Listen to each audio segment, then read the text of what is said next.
See, mic check. All righty, cool. We got that going. Let's get the mic on. Let's get our headset. Wow, this place is teeming with danger. How do you plan to Ah. outsmart those foes?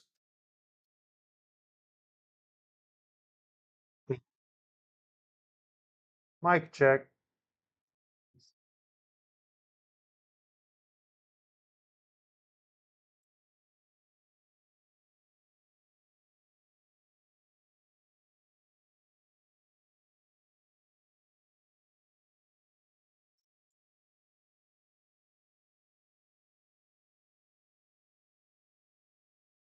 What's up? Welcome to the channel. Uh,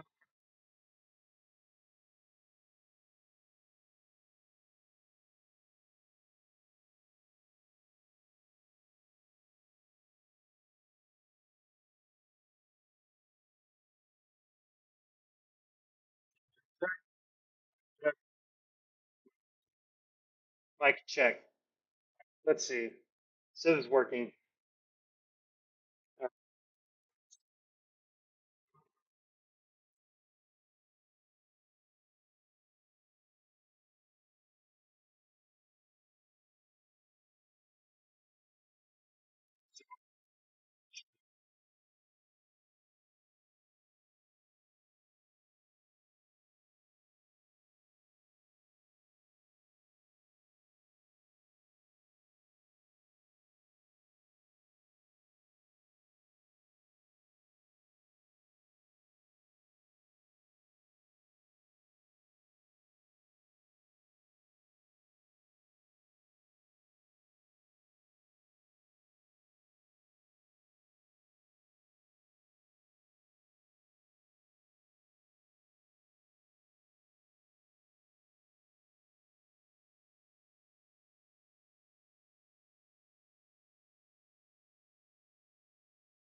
No way.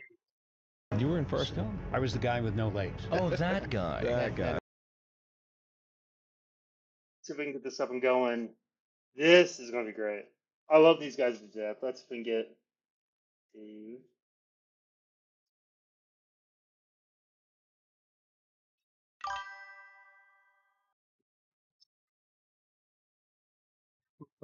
Station man, you might have to message me again. I'm totally sorry. I should have had that multi-stream up. So if you said so whoever said something to me, don't forget to say something again. Thank you, please. I'm totally sorry. See, yeah, it's up in my chat right now, so please, please, please send it back.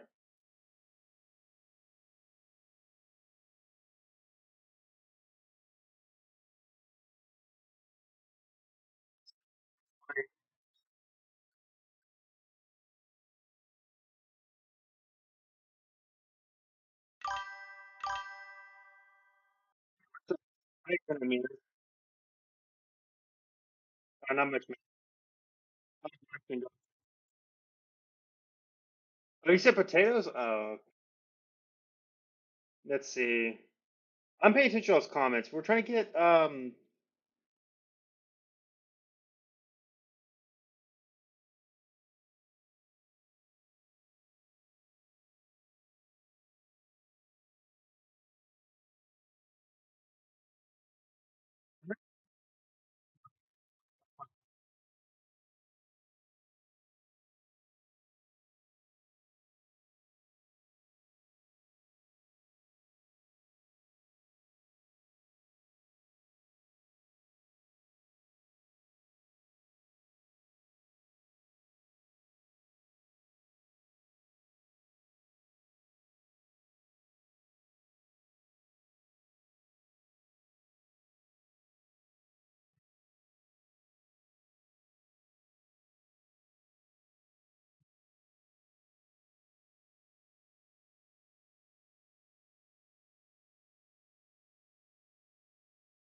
Easy as fuck job.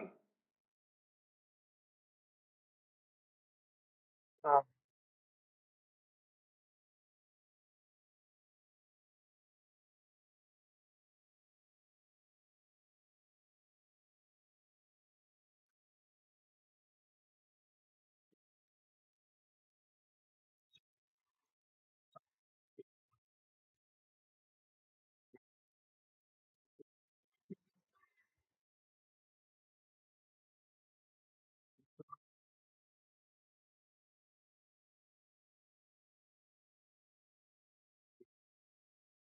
What's Okay. Forrest Gump? Hollywood got very anti-war, anti-Iraq. I have a role to play here in supporting the folks that are serving out there. I'm sure you've had to deal with a lot of politicians in your life. A fair amount. I'm gonna go ahead and guess everyone since the movie Forrest Gump came out. Yeah. I'm among friends here now. Say hi to Eli.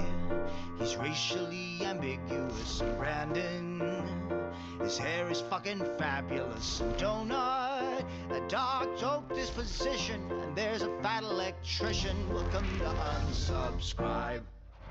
Hi, everyone. Welcome to the Unsubscribed Podcast. I'm joined today by Eli Doubletap, Fat Electrician, our very special guest, Gary Sinise. We're in his office. Like, we're his guest, honestly. Brandon Herrera, myself, Donald Operator. Thank you so much for being here.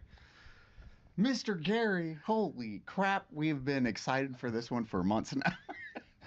Like since last year, I think we've been trying to set something up, and finally everything worked out, and now we are here. And we are stoked because, I mean, Cody's upset. He's got more challenge coins than all of us. No, combined. I'm a little upset by it. I thought I had the biggest challenge coin collection in the world, and then I walk into here, and I told Gary, I'm like, dude, you have so many challenge coins. He said, well, you haven't seen the other room full of challenge coins. We have to have some place to put them all, yeah. You know thanks for coming. Eli's Yeah, being extra absolutely. respectful when he's not swearing intentionally. I was caught like, I that. won't even curse right now. You're probably used to it. Thanks for coming, guys. No, Thank you absolutely. so much for Yeah, having it's us. good to have be you. here. So for a quick, I don't even know how to start this one because you've done so much work in the veteran space, and that's what is awesome to see from all our ends. Is just the sheer amount of work and good you do, and how to change lives. And that's tell the people what got you on that journey, because I think that's a super important one. Because you have a family, you come from like a line of veterans in your entire family history, right? Yeah, that's where it would start with me. I mean, that's my dad right there. He was in the Navy during Korea. Navy guy. Up there, that's my Uncle Jack. He was a navigator on a B-17 bomber in World War II, and this is my Uncle Jerry on the left. He was in the Navy during World War II. My grandfather, right there, who served in the Army during World War One, and I've got a great uncle, cousins, all this stuff. Lots of military in the family, and then my wife also, on her side of the family, Vietnam veterans. Her two brothers served in Vietnam. Her sister's husband served in Vietnam. Her sister served in the Army. Married a Vietnam veteran. They had a son. He was in the Army. He's now a cop up in Washington State. So, a lot of service. I would say that's kind of that's the family history that kind of laid the groundwork for me getting so involved. But then there's a series of things that happened over the years that just got me more tuned up and more invested and more active with all of it. Yeah, because I mean, I don't know if it's an exaggeration to say, but your work specifically, I think you're probably the biggest veteran advocate as far as dollars raised in the country's history. I mean, I can't think of anybody bigger. I mean, what is it now? 400 million? We're over $650 million Oh my right God. now in the 15-year history of the foundation. We're in our 15th year right now. God. So it started with one donor, and then we started branching. Just as the foundation got more busier and more. 650 million in, I want to say you just said in a 16-year time frame. 14-year time frame. And that's like saying like he made about almost he made a little over 500,000 a year in this non-for-profit charity to give out. Crazy. His charity has generated over 500,000. That's amazing. Like genuinely amazing that he's done all this work for veterans. Let's keep talking. Let's see. More well known. People started hearing about it. The donor base grew, and we have a tremendous philanthropy team. We're operating many different spaces now, and so we're This able guy to is the raise most coolest. good amount of money. But that's a fair amount there. Can y'all do me a favor while we're here? In case you're like watching my channel or anything, could you give the Unsubscribed podcast a follow and let them know that Boats Gaming sent them? If you wouldn't mind, please do that. Just want to see the Unsub podcast actually say hi to me and reach out one day, hopefully. But yeah, this is, by the way, this is them. This is Eli. This is Donut Operator. This is Brandon Pereira. And I think Nick is on this channel too. These guys are so cool. I love them to death. Please give these guys a follow. Absolutely the most amazing people you will meet, including Gary Sines. He's also another great person. But yeah, we're going to continue to the video. Yeah, I would say. Over the last several years. Amazing. It's incredible. Yeah, that's insane. That's Really? That's a number right there, guys. We need to step it up. Yeah, we do. You said that was your grandfather? So In the this is my B-17? grandfather right here. Yeah, and he was in the army in World War One. He drove an ambulance in France. So he, in fact, I have you can see across there. There's an album cover on the wall over there. That's a picture of my grandfather on a horse training in Yuma, Arizona, to go off to World War One. And he was in the army. He ended up driving an ambulance in France during the Battle of the Meuse-Argonne, and that battle we lost over 26,000 in that one single battle. History. And he was back and forth from the front line to the rear, just taking the wounded back. And there's one story from my grandfather where he was in a convoy of ambulances. They all had that red cross painted on the side. I don't know why they did that, but It's supposed to mean the you can't Germans shoot at us. the Germans did that. They started targeting the ambulances, and the one in front of him got blown up, and the one behind him got blown up, and he was spared. He just kept driving. So he got very lucky during that. I didn't talk to my grandfather too much when I was a kid. He died when I was in my early 20s. And I, of course, when I got more active with military support and veteran support and all of that, I started looking back at those days and just wished that I'd been, not such a dopey kid, that I actually paid attention to what my grandfather had done. Thankfully, my uncle, this one, Uncle Jerry, he was on a ship in the Pacific during World War II. He became a writer after he got home from the war. And so he was able to get my grandfather to talk a little bit. And he wrote down some of the things he said. And that's where I know about the story about the ambulances from my uncle, just interviewing my grandfather and trying to get him to talk. There's a shocking amount of notable people were ambulance drivers in World War One as well. I was thinking that too. It's like Hemingway. Hemingway, Ray Hemingway. Kroc, Walt Disney. Disney. There's a lot of notable folks. I didn't even know that. Was it Elvis too? I That was don't World know. War II. It might have been World War II. Yeah. I don't know. Elvis drove an ambulance He had. in World War II? I swear that's what it was. He did something. I thought it was. I know it was something with an I ambulance. think you might be right. No, I think he was Elvis was after World War II. I swore he was Yeah. during, or is it He's a, when did he join? he was an Well, let's infantry. check. Yeah. I believe he was an that's infantry. that beautiful Let's, little box in our pull it pocket. up on the phone. The nightmare brick in our pocket Yeah. might have the answer. For sure. It was it. I mean, a lot of that old generation, they really didn't talk about their service, especially if they were in World War I, World War II. your uncle getting as much information? Did he only grab a couple pieces or a couple stories from your grandpa or great Yeah. grandpa at that time?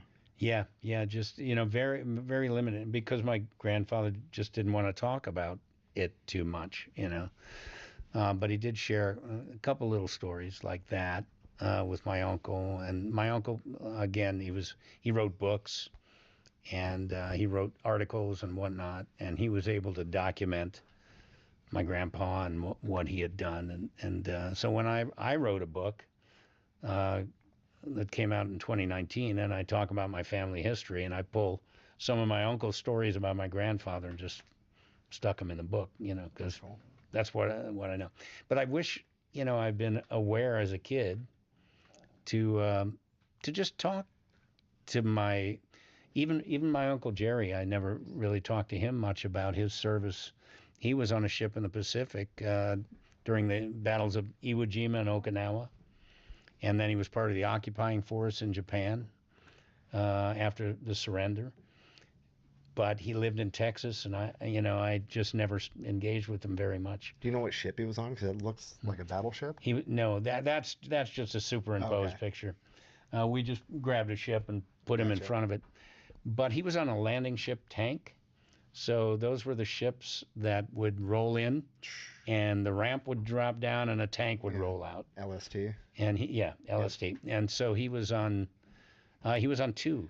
811 and 870. I have those documented. And, I got to hear some pretty good stories from him about what he had done because he wrote about his service a bit.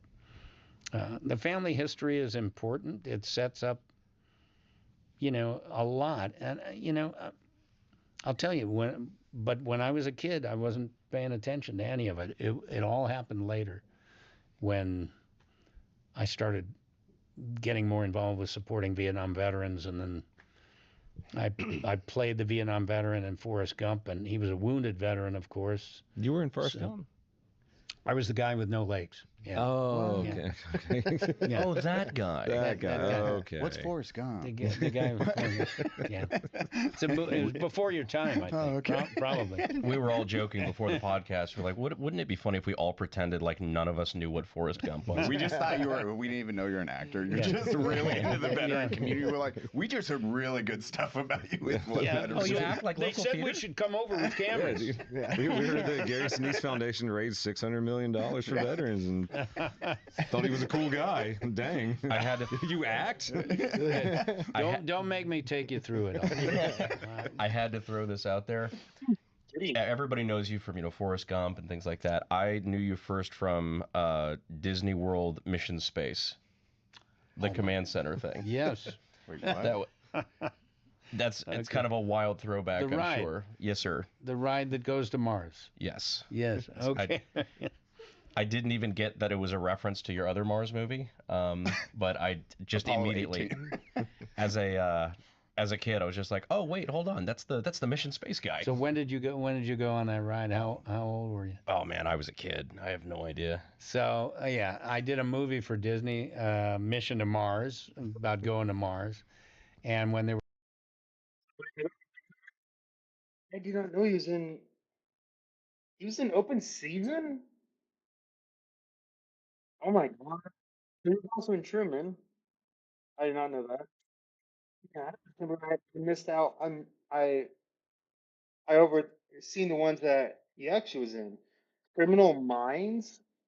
What the fuck? Actually, I'm shocked. I did not know that Criminal Minds was one of them. Forrest Gump, of course. We all knew Forrest Gump was one of them. Yeah, Apollo 13. Okay. Those are the ones that I knew about. I did not know the rest of these. He had some shows too. The open season, I did not know. Who did he play? He played Shaw? Wait, in the cartoon, the open season, he played Shaw. That was the voice of. Wow. He is amazing.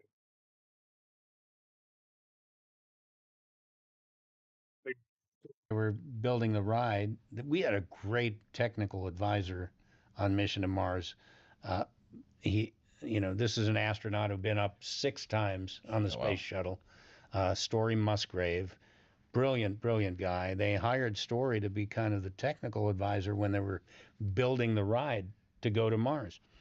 And I got to do the movie, and then they asked me to be the Capcom on the ride. So what he's talking about, you come into the ride, and there's somebody on the screen, and they say, "Hi, welcome to Mission Space, and here's what you're going to do, and watch out, don't vomit," all that stuff. Advice some people don't take. Yeah, right. But it was a good ride, though. Brandon, could you tell me what Superpower does? Not draws. Let me step in for Brandon, Eli. Superpower sends a medically licensed professional to your home to conduct a lab test. You can choose to either do it at your home or visit a nearby lab to get the test done. It's one simple lab draw.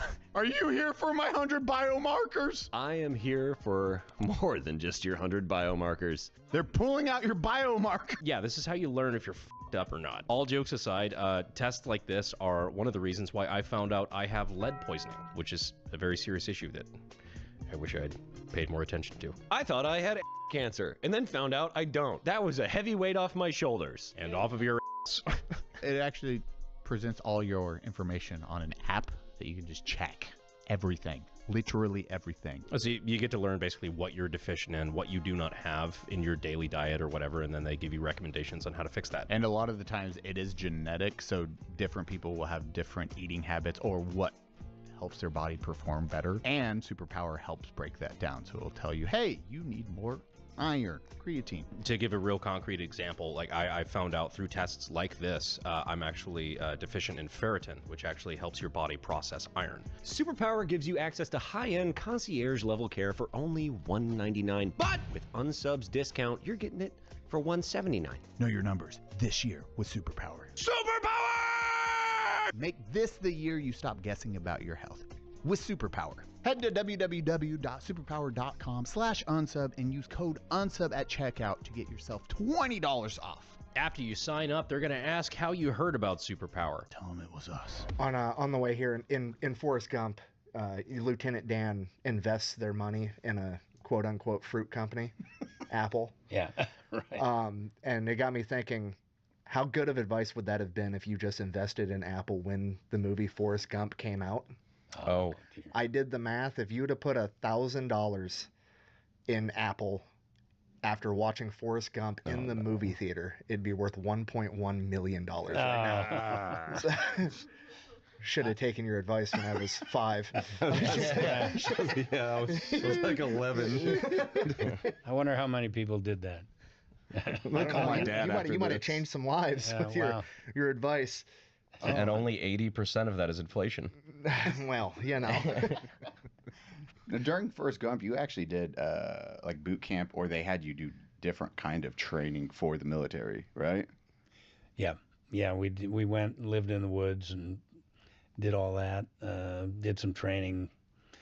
I think we were out there for three or 4 nights, and slept out there, did all the boot camp stuff, war games, lived with the snakes, all that kind of stuff. And it was great because right after we finished that,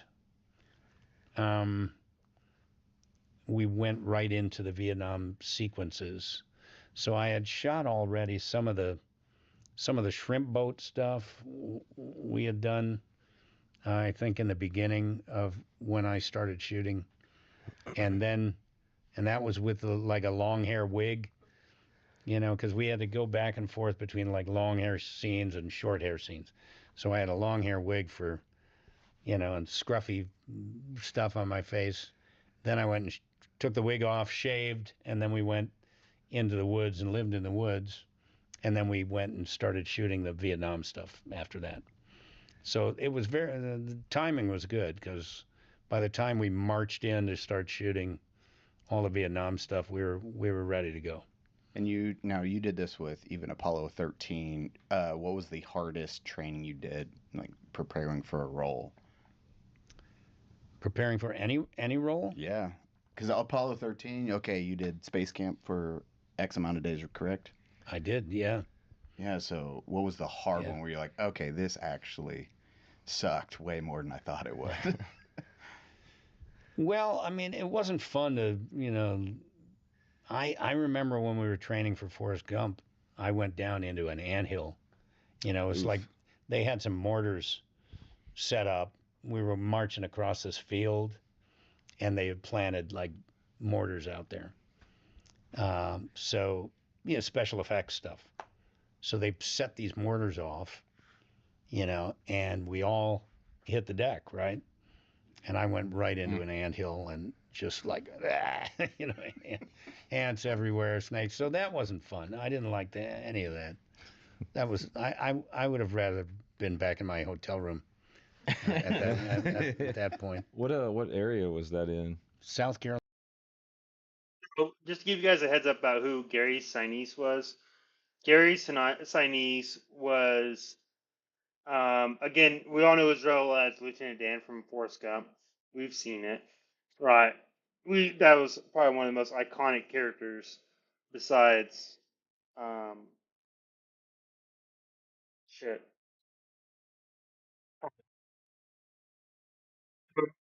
So just a heads up, this is the overview I've gotten from Google. Due to his extensive efforts, he was named an honorary Marine in 2013 and an honorary U.S. Navy Chief Petty Officer in 2012. Now his foundation work through the Gary Sinise Foundation, he has raised hundreds of millions of dollars to build smart homes for wounded veterans and support Gold Star families. While not a veteran himself, Sinise comes from a military family, with his father serving in the Navy during the Korean War, like you just mentioned, and his two uncles in World War II. He is considered one of the most beloved supporters of the U.S. military community, focusing his career on supporting defenders and their loved ones. So, big shout out to Gary Sinise. Love you, man. And thank you so much for everything you do for the veteran communities, right? I support him big time. Pretty cool guy. I don't think there's a veteran out there that is going to talk bad about Gary.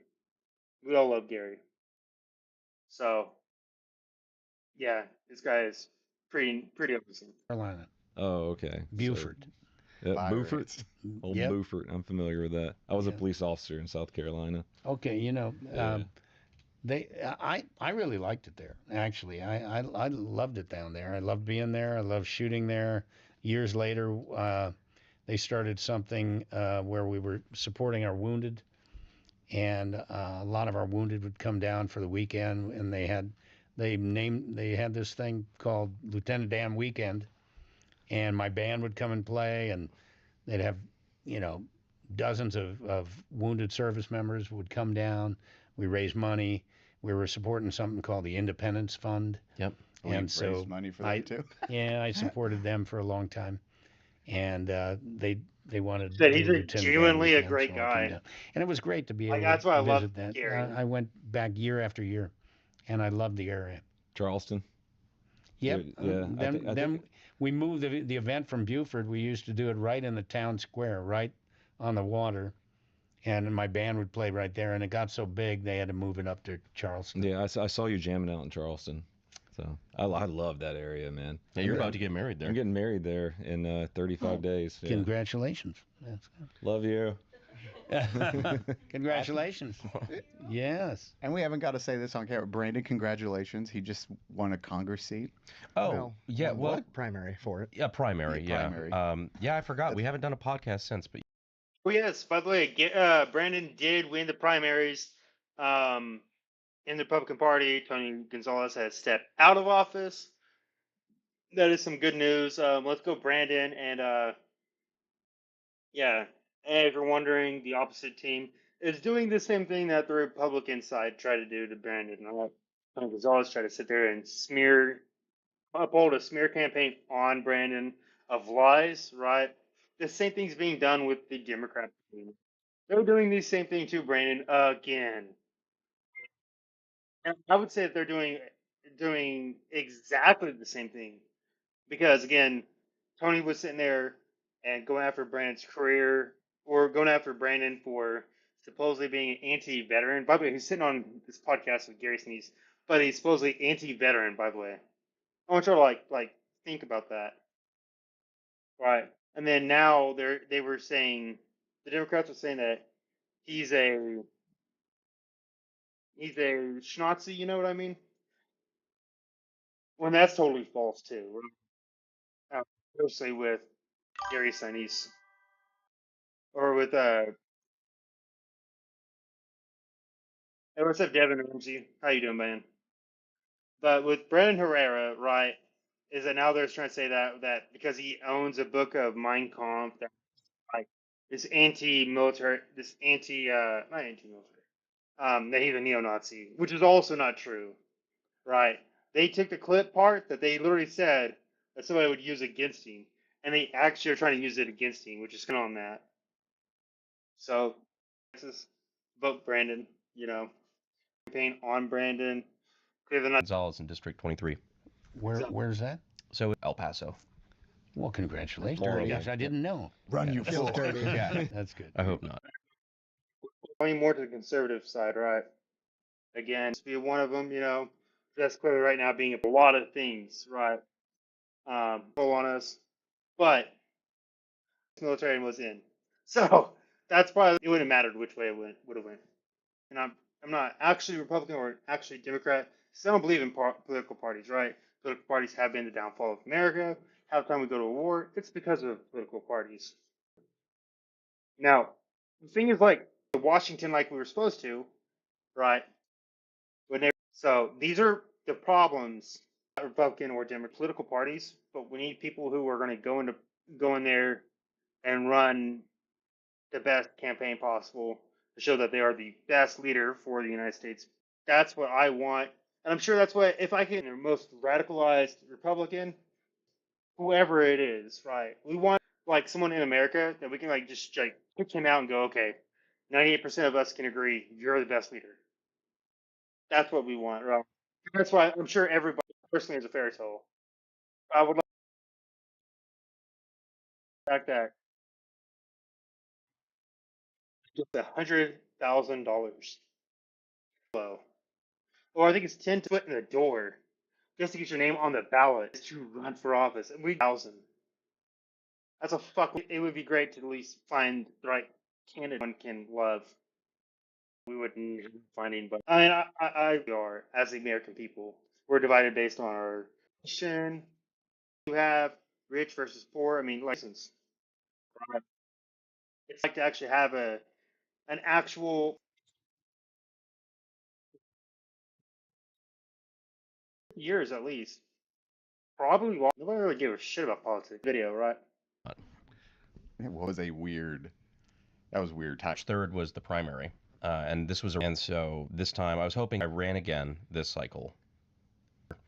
He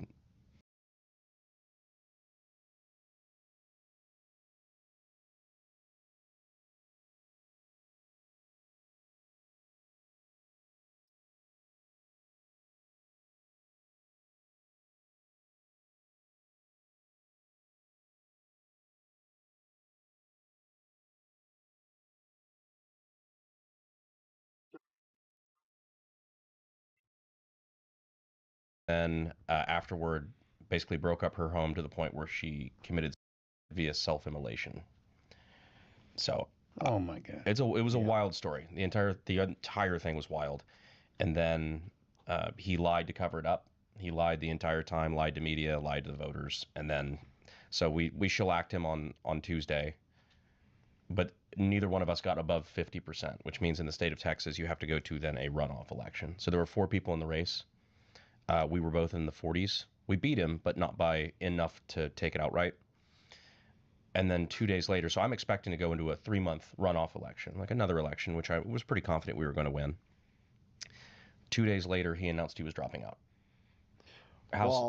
He went on somebody else's podcast, and after he had been for 6 months at this point saying that these were all rumors and they weren't true, and it was just a political hit job, he went on a podcast and said, well, actually it is true, but it's not my fault.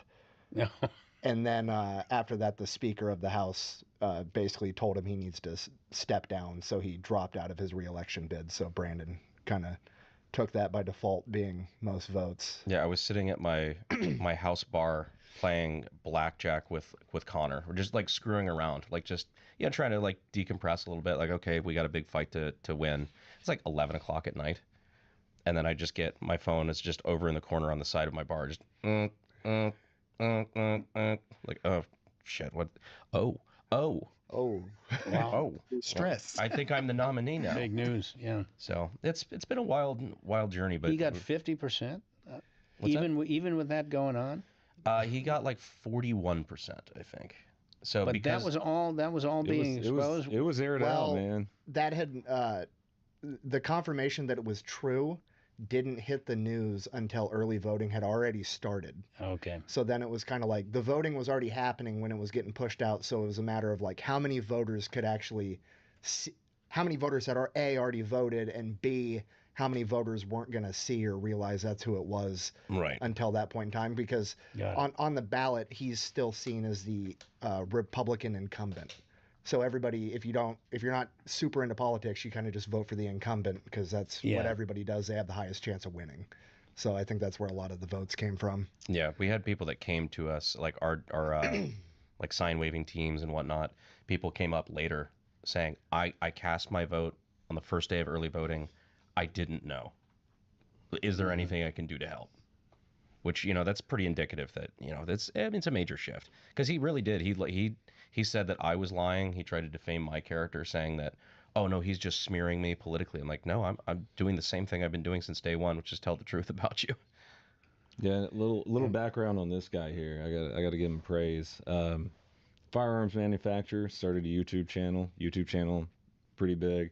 And we moved to San Antonio. His family's from Texas originally, and one day he just said, "Hey, I don't like this guy. I don't like my congressman." He started running, and now he's you got it, buddy. We'll see, and all self-funded, and with the help of the audience and everything like that. No special interests, no big DC money.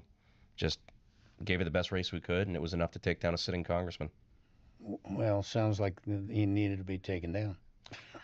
I think it's pretty fair to say at this point. Yeah. There was an argument before. I don't know if there is one now. Right. And it finally was so clear there was no ducking around it, and he couldn't get away with it. Yeah, he basically had to come out and admit it.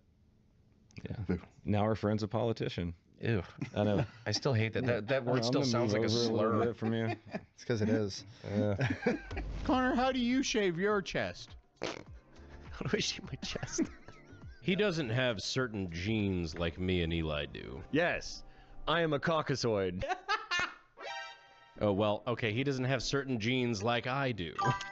Oh, and actually, this smells really good. It looks smooth. Feels smooth. Simba. It does say, we highly encourage the hosts to get creative. Oh, that is a mistake. I'd shave me.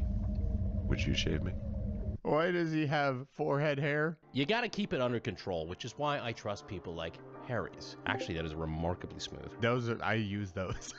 They're cheaper than a majority of razors, and they're really good. I didn't lube myself up like other folks. So Harry owns its own world-class blade factory in Germany. I think it's much for the most likes. advanced Pretty razor primitive. ever.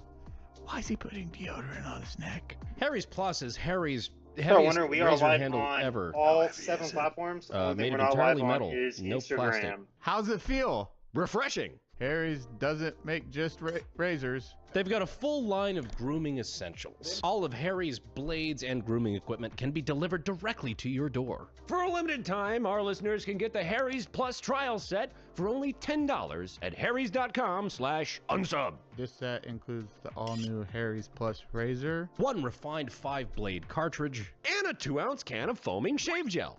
And a travel cover to protect your razor on the go. Just head to harrys.com/unsub to claim this offer. And after you purchase, they're going to ask you, how'd you hear about us? Tell them unsub or I'll shave you. Well, that'll be an interesting life change, I'm sure, if you get in there. Yeah, it's going to be a negative one for me. I'm sure you've had to deal with a lot of politicians in your life. A fair amount, you know. A couple. I've seen the pictures, Gary. I know you do. Do we you have got a some over casual there? photo of W. I was about to say W's over there hanging out with you. Yeah, that. I wonder where that Oh, right was. there. Yeah. No, I've met a few. I'm gonna So go ahead the and guess Uncensored every one Podcast. since the movie Forrest Gump came out. Yeah. Yeah. Yeah, that changed a lot. Yeah. I mean, I hadn't done that many movies before that, So, so I wasn't well known. I'd done a lot of theater, but Forrest Gump was maybe, I don't know, a third movie or Which is third or fourth jeez, movie, man. something like that. I mean, Wild. Third yeah, movie.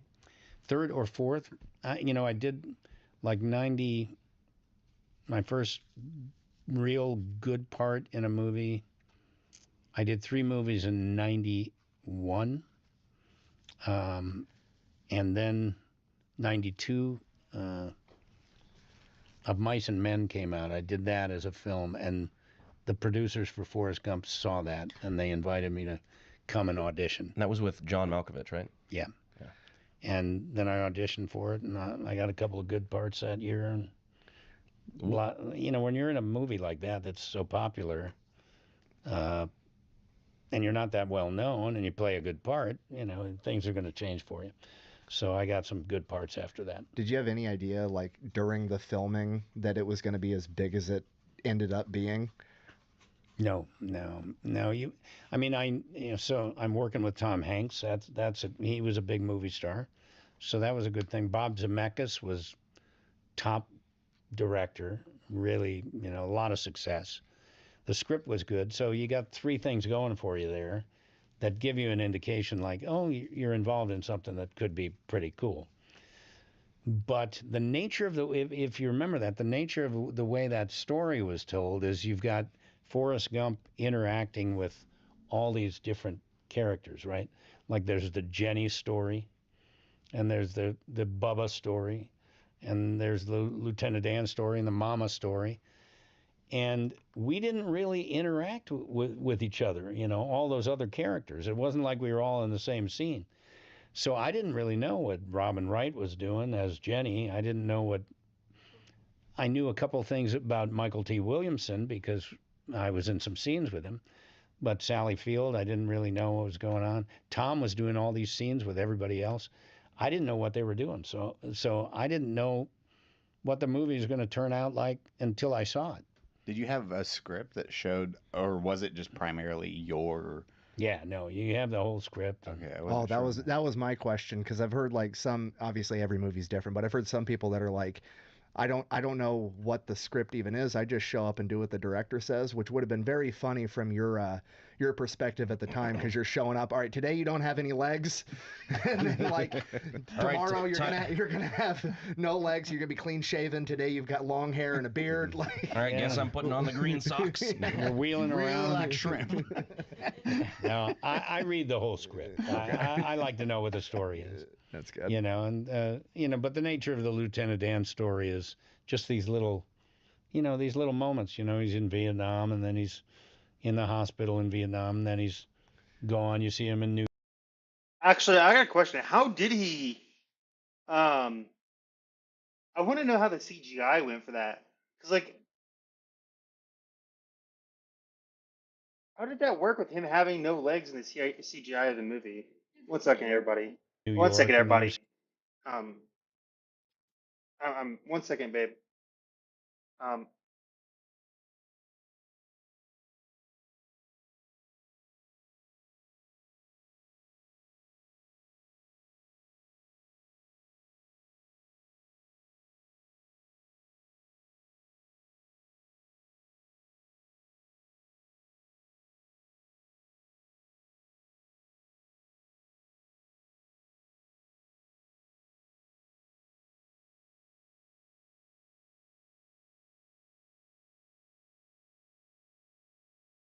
see him on the shrimp boat, and then it's just these little segments. So the story just, what I like about that story is the way it ends up for our veterans, right?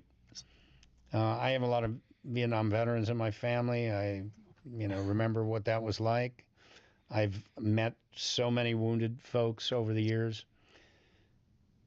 and we want that story to be the story of success that our wounded have, right? They're able to move on from life. It's a happy ending, and we haven't really seen the story of a Vietnam veteran have a happy ending in a movie up until that point. But that is a happy ending, and we want that happy ending for everybody who serves our country. I think so.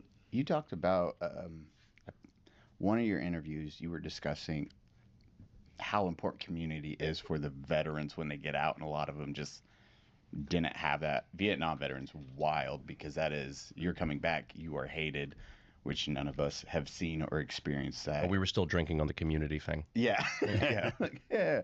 But as you said, I think it was family or friends that they had more success if they were still with that community, the veteran community, or they stayed active duty during that transition period versus the people that got out and just went into the civilian world. They were lost a lot of the times. Yeah, well, my wife's two brothers are two different stories like that. One stayed in the Army, career Army guy,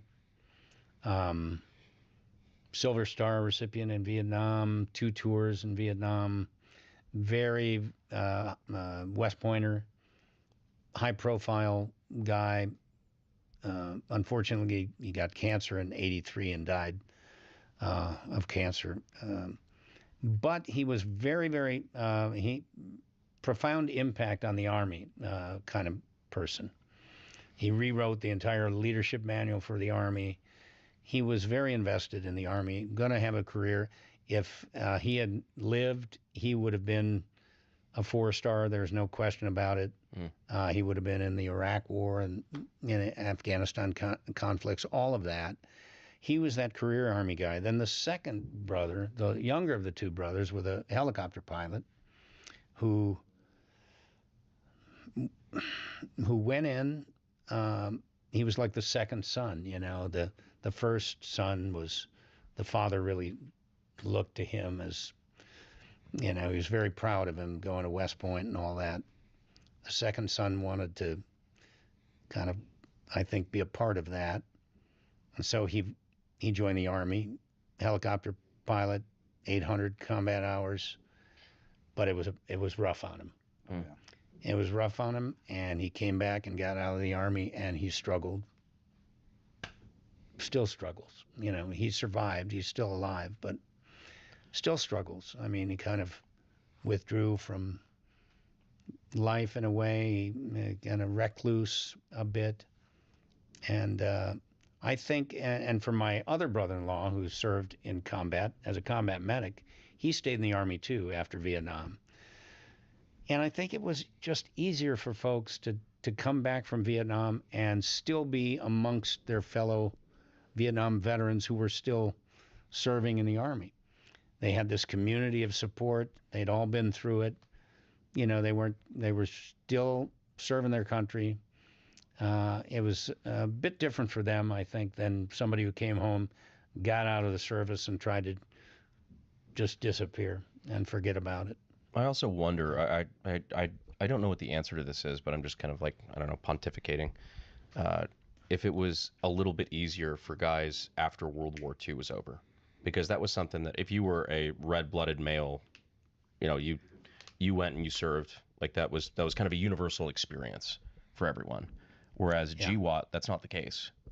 Yeah, stuff like that. Like it was something that if there was another guy that was your age out in public, odds are we served together, we did the same thing. And that's just not the case anymore. And I wonder if that makes it harder on veterans nowadays. Like even in the TV show The Pacific, the ending of that show touches on it, because like even the Pacific War veterans were treated a lot different than the European war veterans for World War II, just really? Because like the general consensus back home when World War II, like a lot of people on the civilian side, and especially like Europeans too, when Hitler surrendered, that was the end of World War II in a lot of people's minds. Like the Pacific Theater was like a side quest to a lot of people. So like, and I'll get it in my comment sections on like the history videos I do. Like I've had Europeans comment like, this guy thinks World War II ended when Japan surrendered. What's he talking about? And it's like, because it did. Because it did. But to them, it was just a European theater. And the end of the Pacific shows that, where the Pacific War veterans are coming home, 6-8 months, a year later after the occupation of Japan, and they're looking for a job, and they're like, I just got back from the service, and they're like, what do you, the war ended a year ago, what are you talking about, why are you just now looking for a job? And he's like, no, I was in the Pacific. And like the civilians are genuinely confused because they thought the war had been over for like way longer. They weren't. I didn't even think of that's crazy. The fact that the civilians were thinking that World War II is over when they took out the H-man. It's fucking wild.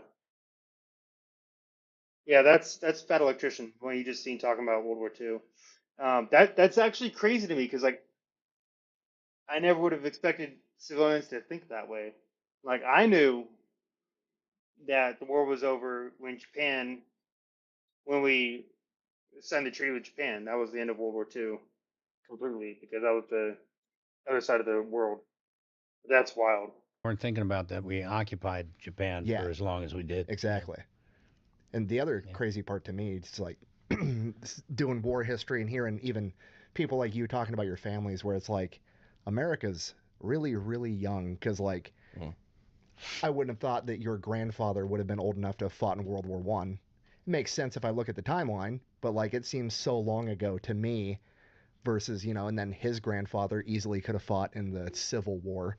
So it's like, you're like we're eight. Well, people no, he's an Italian.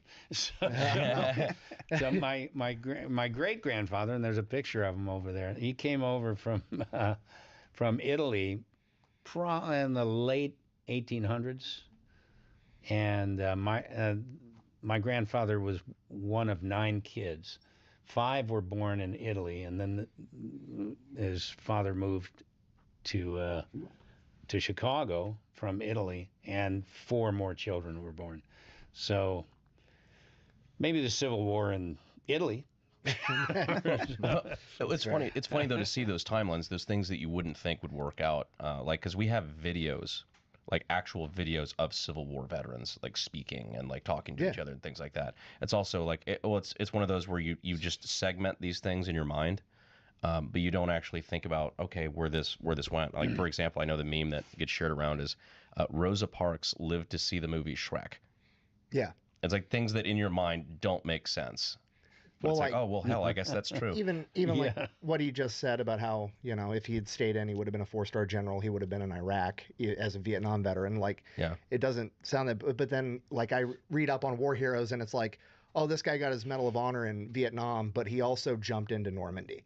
Like, that seems crazy to me that you fought in World War II, Korea, and Vietnam. The timeline makes sense. My They're that great-grandfather close, did that. But Yeah. it's just weird to me. Or like, it's been clipped to oblivion on the internet, but we were talking about the, God, what is his name? General Clint. He was the 9-year-old drummer boy in the Civil War. He was a 9-year-old drummer boy in the Civil War, was when he started his service, and he served his entire life, and he ended up being a general in World War One. Like, it's just crazy somebody can see that many different stages of war, especially that going from That's a big jump. muskets to machine guns and tanks And in your and lifetime. planes. And planes. Yeah. In a different country. Yeah. Yeah, it's crazy. I like my grandfather was a combat dozer or combat engineer. Yep. In the Pacific in World War II, then fought in Korea, and then did some like spooky advisory stuff in Vietnam. And so the way that it was described to me anyway was that in Vietnam his role was we'll go up in a plane. He was a pilot. We'd go up in a plane. We'd take pictures of things with the locals. And then the next day when we went up in that plane again, the things we took pictures of weren't there anymore. Then we had to take the topographer up to update maps. That was- It was kind of one of those. I heard that there was like a family gathering. It's like, oh yeah, I was in Vietnam from this time to this time. Grandpa, we weren't in Vietnam then. He's like, I was. Yeah. Hey, do you know what's better than anything, brother? Homemade cooking. Oh, God, Eli, are we doing this bit again? Yes, we are. I'm not doing the Macho Man bit. I've got HelloFresh for 3 minutes. HelloFresh rises to the top. Ooh, yeah. Hey, you want to make life easier? This is how you do it. HelloFresh, because it comes in and all you have to do is cook it. To make anything, you have to prep anything. They do that for you. You get all the ingredients. You just put them together at home. Makes you look like a master chef. Invite somebody over to your house. Be like, hey, I made this for you. Just me. I made this just for you. Choose over 100 different Hello. recipes each week, including cuisines from around the world. I'm not doing the Macho Man voice. We know. They even got the Excellent. Asian meals, you know. They Hey, make here we go. Let's see, mic check. tacos, Kind of doing Mexican. Porciones So- más grande para satisfacer Yeah, todos. yeah, Choose from let's more than start off in the 35 Civil War. high-protein recipes each week, including Mediterranean and friendly GLP-1 options. GLP-1 friendly. GLP-1 friendly options. Eli, what's a GLP-1? Feel great with wholesome ingredients like sustainably sourced seafood and 100% hormone and Yeah, antibiotic my family was involved free in the chicken. Revolutionary War, so. Make What's up, meals with Crayon seasonal Muncher? How products you like doing, man? pears, apples, and Asperger's. Asparagus. Head over to You sure are wondering, we're live on HelloFresh.com everything. You see that little slash QR code right over unsub10 here? FM and get 10 free Yeah, meals. mind Plus scanning a that? freeze willing Listen, knife everything on about your me third is right box? there. Offer valid while supplies last. Free meals applied as discount on first box. New subscribers only. Varies by plan. It sucks that we don't have those interviews of those World War One veterans, because those are the stories. It's all those stories that are lost throughout history, because we don't have. we that do many have one-on- some. How many one-on-ones with World War One veterans are there? That many? I'm sure there has to be. There's a It few. gets yeah. it gets a lot harder after World War II to find personal accounts. I mean, as far as like actual like writing books and recording war experiences, it gets a lot tougher once you get past like Audie Murphy. Like Audie Murphy's book To Hell and Back was like one of the first big books where a war hero actually wrote down their perspective and their story. Yeah, there weren't Navy SEALs back then, so there's not there's not a lot of books. Damn it. Blow towards the SEALs, because you've got a point. Like every time like there's an operation goes down in the SEAL community, the fuckers are writing a book. We can't make this up. Like they legitimately do this stuff. I mean, yeah, books 15 days. Of all the things, they always keep writing books now. And it's not like it's just with SEALs now. It's everybody trying to do it because everybody wants to be like them. Well, I mean that's one of the reasons why I like, not to break my wrist or anything, but like it was why I like what we do on Unsub with bringing on so many World War II vets, because I remember in my lifetime growing up, the moment I saw the headline that the world's last World War I veteran died. Yep. And thinking like, wow, okay, those are stories that can never be told now. And so giving them the platform, the opportunity to be able to tell those stories is super important. Yeah, be like, you told Gary who we had on? We had Papa Jake.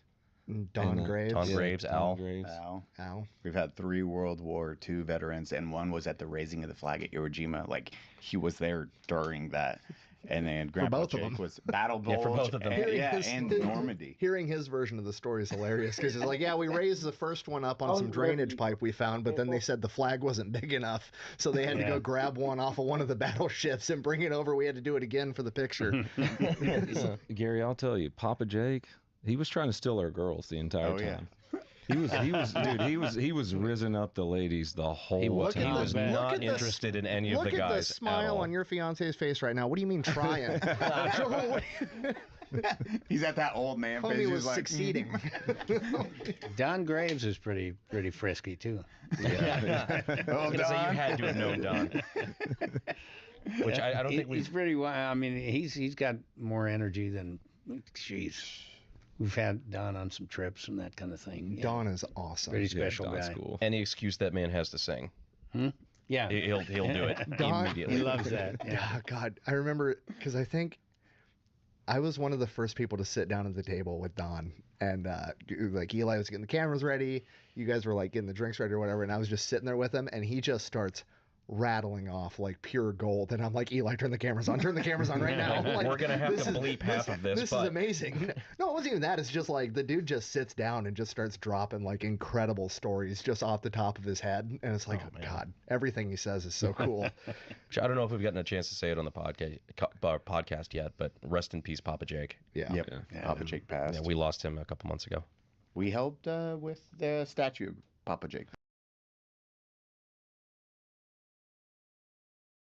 Remember the story? He was talking to, I think it was him and another veteran were talking about it on the Unsub podcast.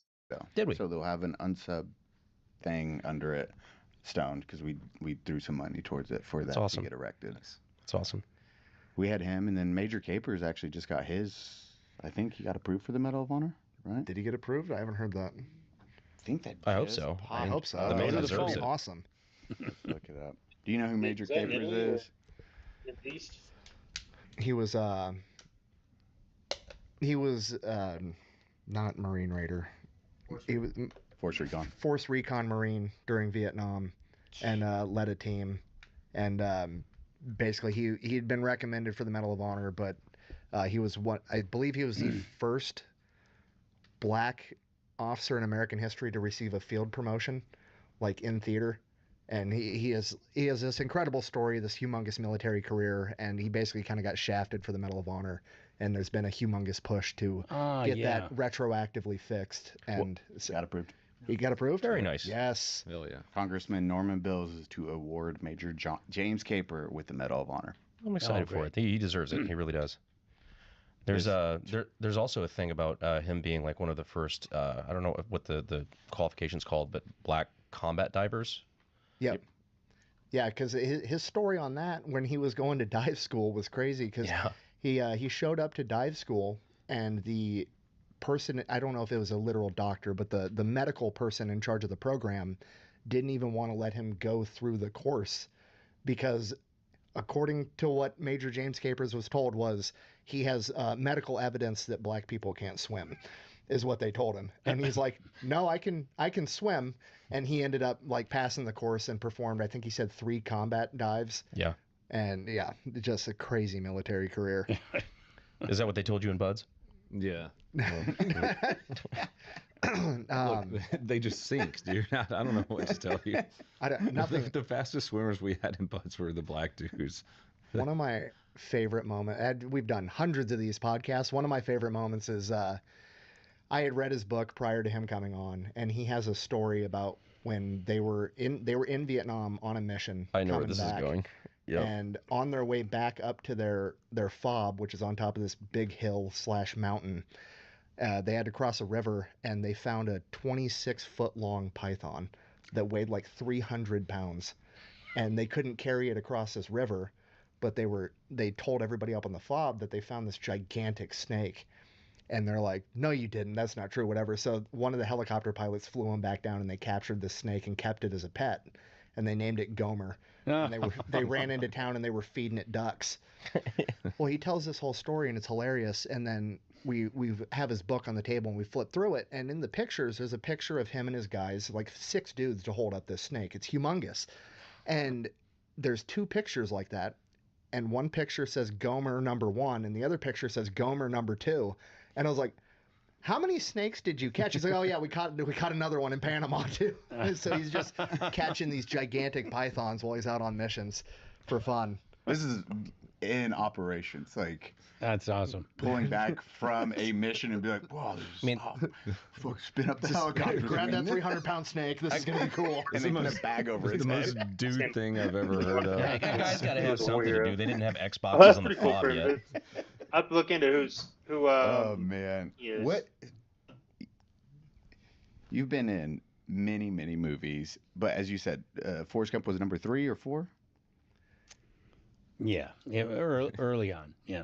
and then it was just big movie after big movie. Because you've done 3 with Tom Hanks, or Yeah, Apollo 13 was one I did right after. never heard of it. And I did the Green Mile with him. It was American propaganda to make it look like we went to the moon. Oh, thank you. No, Fake stuff, yeah. They use the same studio, actually. Were you? Because you say you didn't know how big your, Forrest Gump would be, especially your role with Lieutenant Dan. Were you at all concerned, like after it did blow up and got as big as it did, that you were going to kind of be typecasted into that military type role? Because I mean, I don't think you were. You went, and every role's significantly different. You're not just like the army guy in every movie. Were you concerned No, with that at all? I wasn't worried about that. Okay. No. I ended up, you might get offered some things, but I just was looking for the best projects that were coming my way at the time, and ended up played Harry Truman in a movie for HBO. That was an interesting project because it's a historical figure. Footage of him, lots of documentation, a lot of books. So the trick there is you're creating an impression of somebody who really lived, right? So you've got to do a believable enough impression that people kind of go with it and forget it's you. So that was a good acting challenge. That right after I started shooting that, right after the Oscars for Forrest Gump, I left like the next day and went and started shooting Harry Truman. So some really good projects started coming my way at the time. The 90s were very, very good. Good time. I'm curious, what got you into acting? Like what made you want to get it? Because you said you did theater first. What made you want to do all that? Well, I was a bad student in high school. I'm among friends. I can see. I'm among friends here now. Yeah, bad student in high school, failing a lot of classes, not doing well, playing in a rock band. Getting into trouble, all that kind of stuff. And I just stumbled into auditioning for a play for the hell of it. I saw all the pretty girls walking in, and I followed them in, and I, thought, okay, give me the script, I'll try it, and I auditioned for West Side Story, the No kidding. musical, and I got in it. I got a little tiny part in it. And, here I was probably getting ready to get kicked out of school at the time. And that whole theater community and the fun that I had doing that show and everything just changed everything for me. It really was a turning point. And the teacher that I had was unlike any teacher I'd ever had before. She just was different. And she saw something in me that she kind of encouraged. And I was, and then after that play, I just wanted to be in all these shows, and I ended up doing really well in theater. Ended up starting a theater company when I got out of high school, called Steppenwolf, and that theater company is now over 50 years old. We were little kids. We ended up building a building that takes an entire city block. So it really is a great American dream story where you start with absolutely nothing, just kids wanting to do some plays, and it turns into something special. These caricatures up here on the wall are from different Steppenwolf plays that we moved to New York and did on Broadway or off Broadway. And we started moving our shows to New York. That gave us a lot of international recognition. And because of the international recognition, we were able to raise the amount of money that we needed to raise to build a building. And we ended up building a building. That's awesome. Are you still very heavily involved in that? No. I support,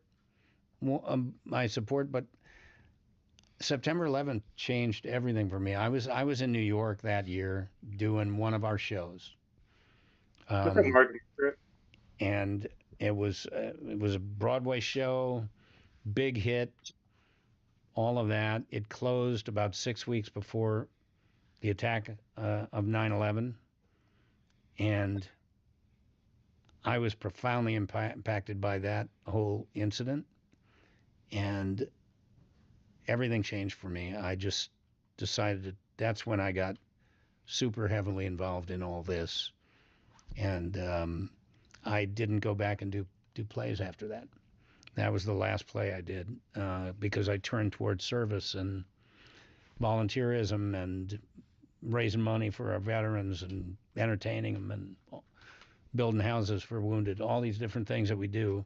That became the mission. I ended up getting a TV series after that, which was lucrative and very, very good at the time.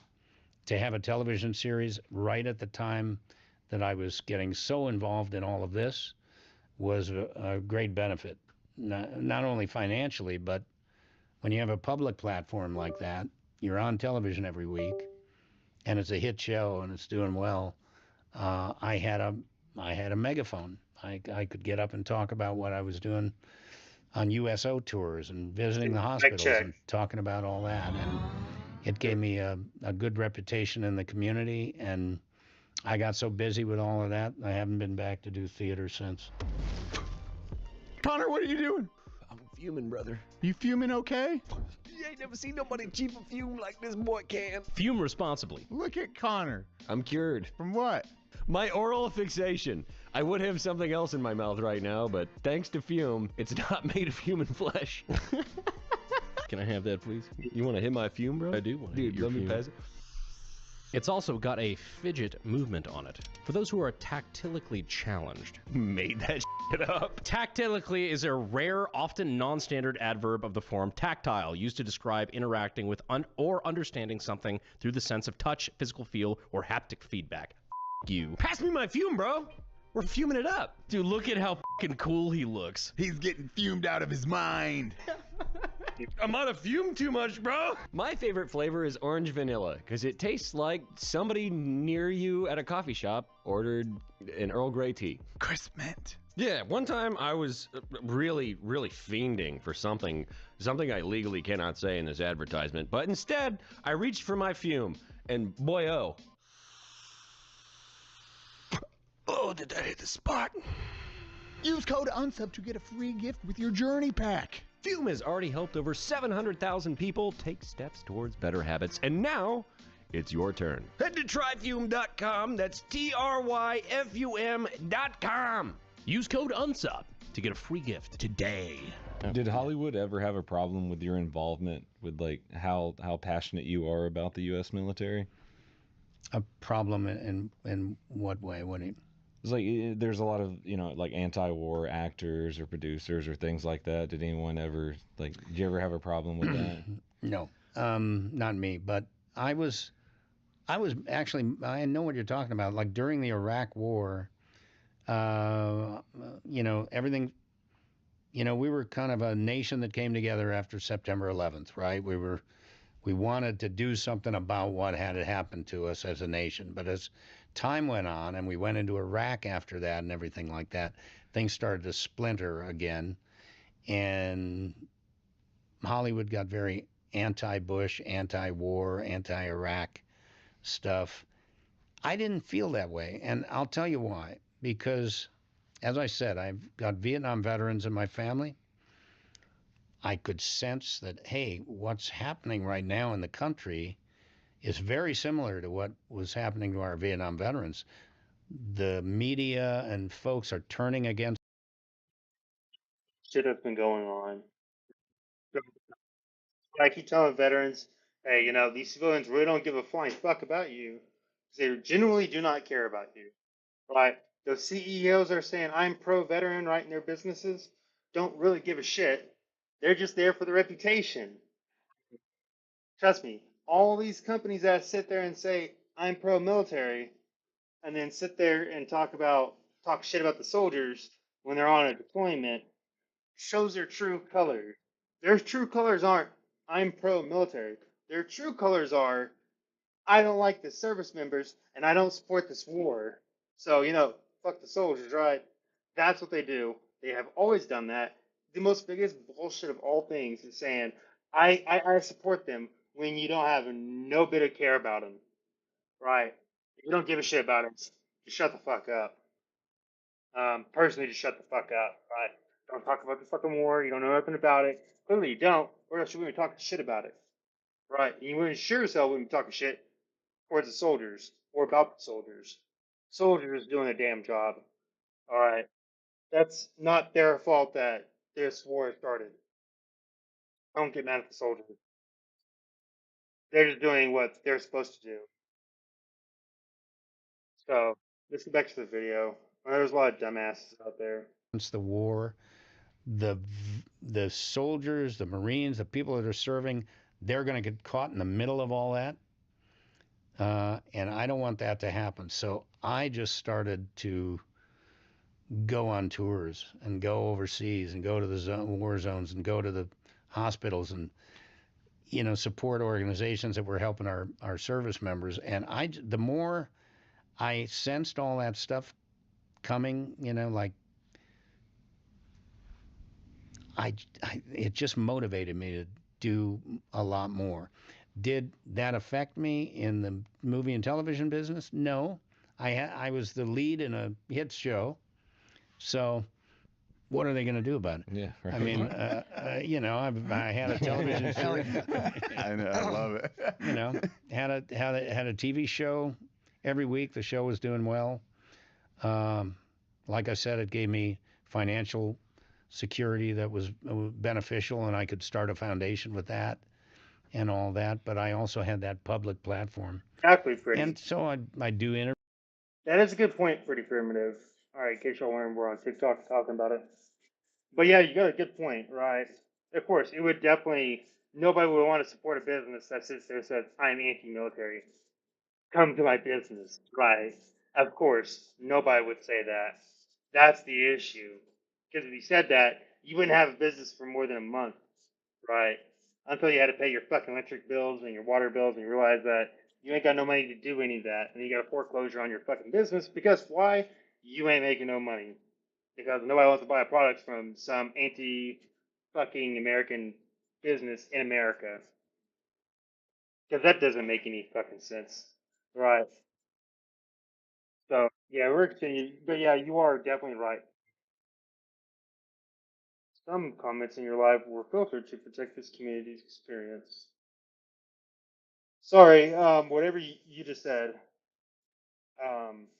Interviews, and I'd say, people would ask me about what you've been doing, and I'd say, well, I just went to Afghanistan or something, and here's what I saw. Here's the people that are serving our country. This is what they're doing. This is why we should support them.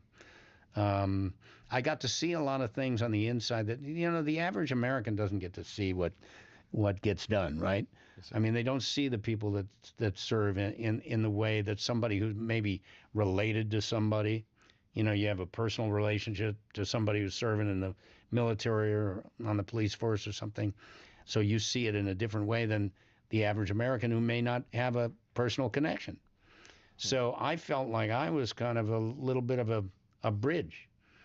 I could go to the war zones and I could go see what people do and, you know, train with the special forces, see what they actually do, and then come back and talk about it and let people know how fortunate we are that we have such exceptional people serving our country. And so somebody like me is saying that kind of stuff. I mean, some people paid attention. Others probably thought it was, you know, it wasn't what they wanted to hear. But I felt like that's my role. My role is to, I have a role to play here in supporting the folks that are serving out there. And it turned into a full-time thing. Speaking of which, with your trips to like Iraq and Afghanistan, things like that with the USO, how did that transition work? You know, it's one of those things, you wake up one day, you're like, I think I want to do something, I want to make a difference. How did that conversation go? Well, I wanted to, you know, after September 11th, like I said, I just felt heartbroken and crushed by that. And I wanted to do something. I wanted to get involved. And so what do you do, you know? I had been involved a little bit with the Disabled American Veterans organization because of Forrest Gump. And I'd been supporting the DAV for a little while. But how do I support our active duty folks that are now deploying to Afghanistan and Iraq, and we're in a war now, you know, and they're getting hurt and they're getting killed and families are losing. they interview like veterans. They interview everybody, right? Uh, there are podcasts, right? It's an unsubscribed podcast. Their name is right below on YouTube. Really great people. See, is it showing up? Am I showing up, or is it lagging?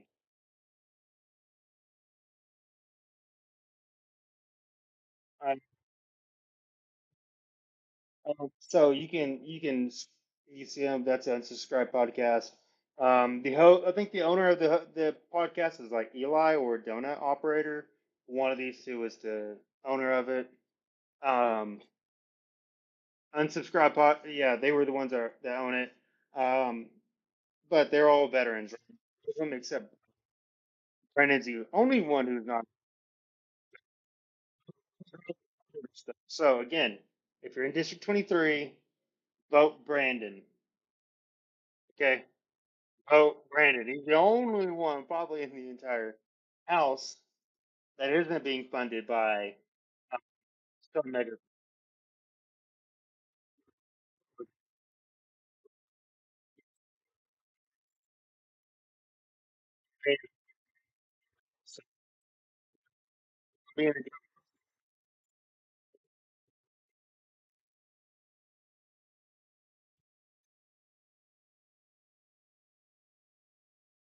And loved ones, and people are really banged up.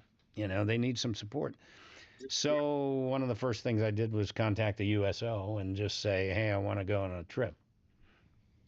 And it's funny, I've told this story before, but I left some messages on their machine. I called the USO and said, I'm Gary Sinise, I want to go on a tour. And then I didn't hear anything back.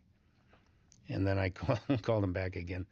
I said, hi, I'm Gary Sinise. I'd really love to go on a USO tour. Go to Iraq or whatever. Didn't hear anything back. Then I started to think. Oh, you dropped the Lieutenant Dan Okay, on them, yeah. didn't you? They don't know who Gary Sinise is. So I better call back. I said, I'm the guy who played Lieutenant Dan. I want to go on a tour. And then they called me back. So I wasn't real well known at that point. This is before CSI New York. I'd done Ransom with Mel Gibson. I'd done Apollo 13. I'd done some pretty big movies. I did The Stand, which was a miniseries on ABC.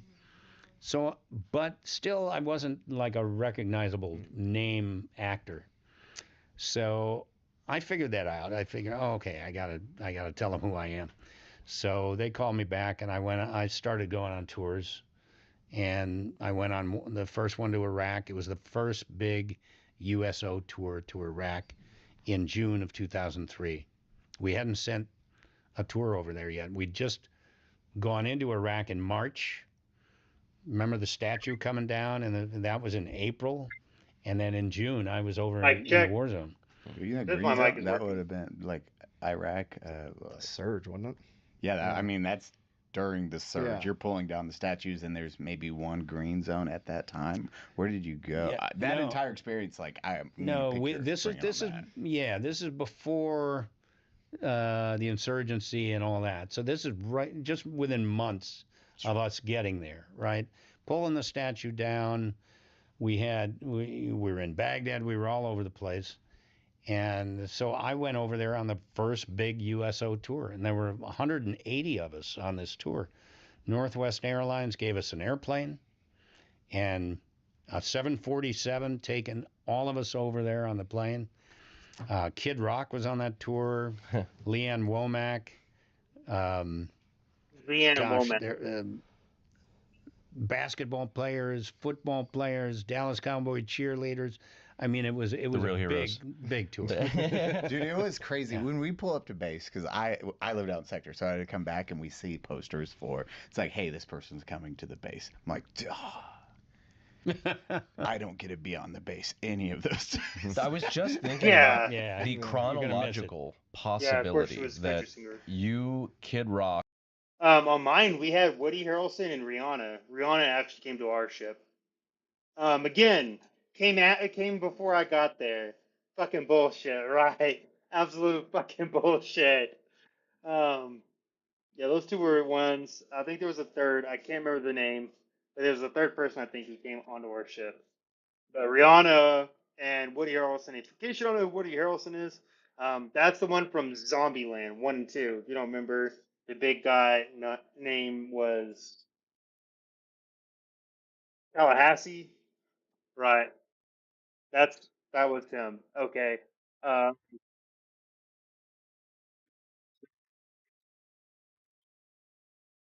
yeah. Doc and Eli were in country at the same time. Yeah, were you there in like 2007, 2008? Yeah, I was in. Yeah, both years. Yeah, see, probably there, and I was out in sector. Be like, Oh, you guys served together. Gosh, yeah, I was there both years. I was in Balad. Oh yeah, I was in Balad too. Yeah, we would. Taji and all these different places. I was. Both those years, I did 2 in a row. Balad, beautiful. Oh, if you get to live there. I was at Camp Anaconda. Yep, yep. What is the service member equivalent of Eskimo Bros? Yeah, pretty much. I know this area. How was it like getting off that plane the first time? Because that had to be Hot. a change. Yeah, a change for you. You're not prepared for war, and well, oh, we just got in the country 8 months ago. Hey, here, can you entertain these people? That's Yeah. wild. You know what's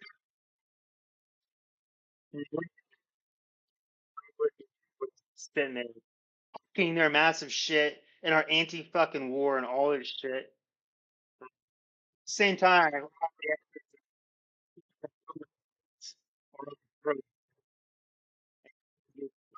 ship hanging out with the sailors and the soldiers. But somehow, Hollywood still tries to project their way of, I hate the U.S. military. That's always been their projection. So it's kind of funny because, like, they're really being fucking nailed in the foot. The fact that and all these big time guys like Gary Sinise over here, actually, military, fucking crazy. I'm sorry, I can't get you being in character for Lieutenant Dan, surrounded by Dallas Cowboy cheerleaders, out of my head. That was entertaining. Yeah. It's like the New Year's. That meme. That was fun. That was fun. Yeah. Yeah. Well, how was it getting off the plane? It was hot. Like 150 degrees or whatever. Oh, the temperature. I thought we were still talking about the cheerleaders. My bad. No. Well, that was hot too. That was good. Better than the fire ants. I am Lieutenant Dan. We had a great tour though. I mean, it was called Project Salute, that 2003 tour, and then How was it scary though? Like, was anyone worried going into that? Because that would have been military. You signed up for it. You're going to war. You're going to a country where a war is happening. They prep you for it. But from your side, I want to do a good thing. I'm going to make a difference. Landing in country, getting off in a C-130 or a Black Hawk, and you're like, oh, it's really hot.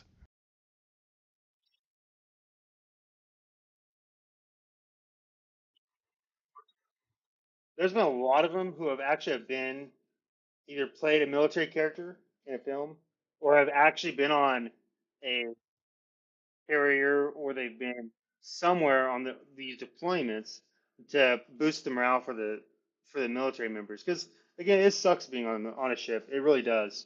And seeing one of these guys show up there boosts that morale up.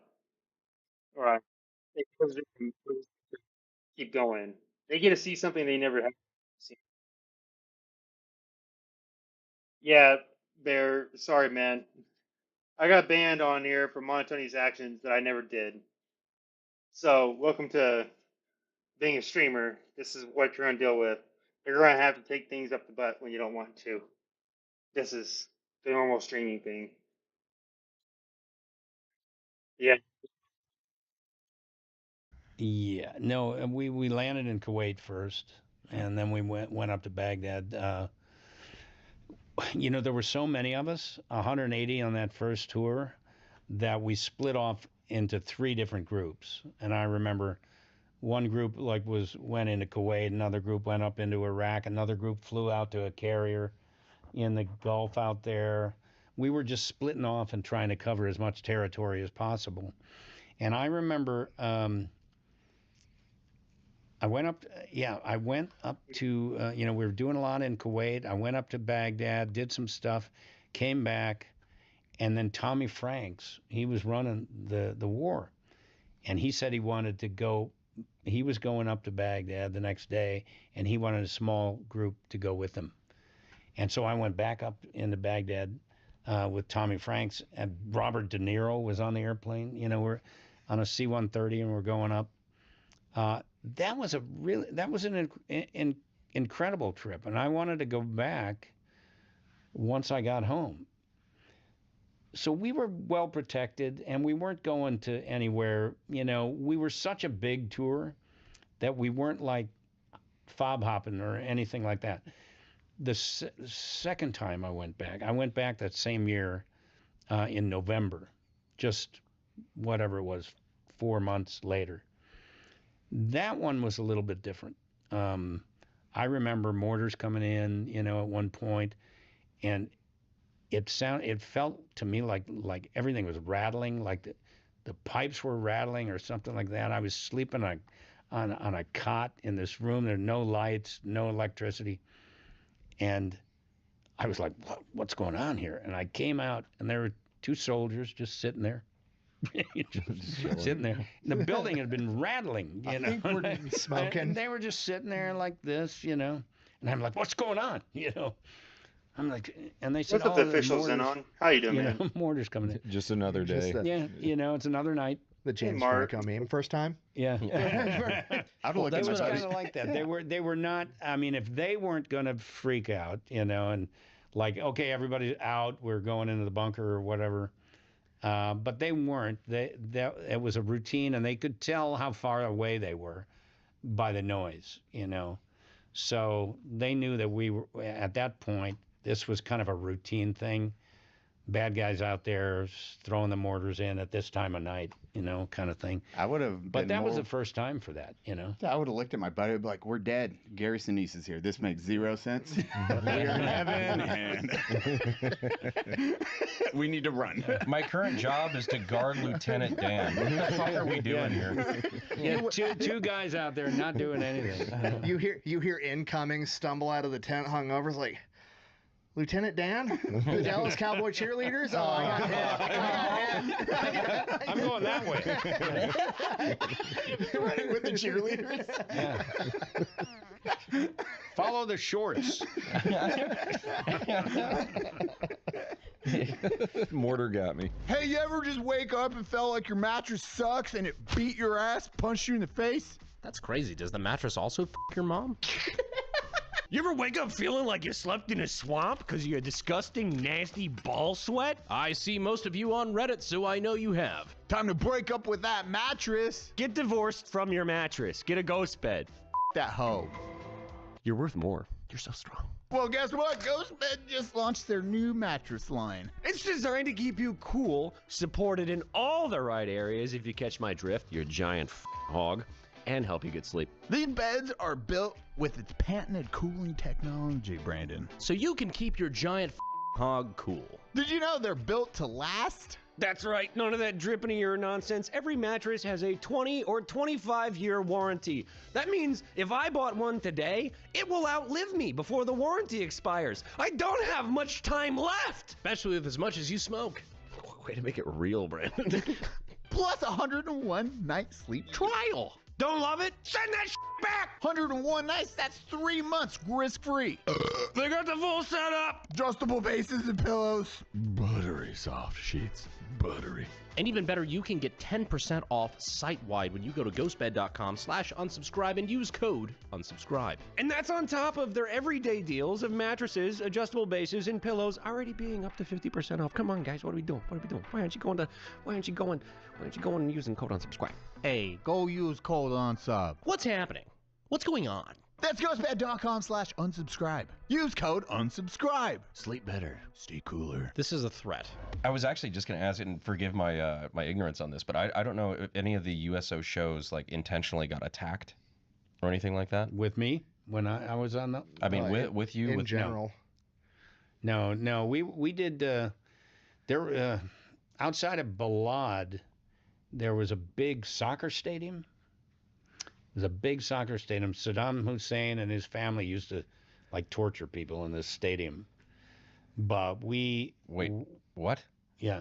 They they out of all the places they would like as an intentional like media event. Bad stuff would happen in that stadium. Yeah.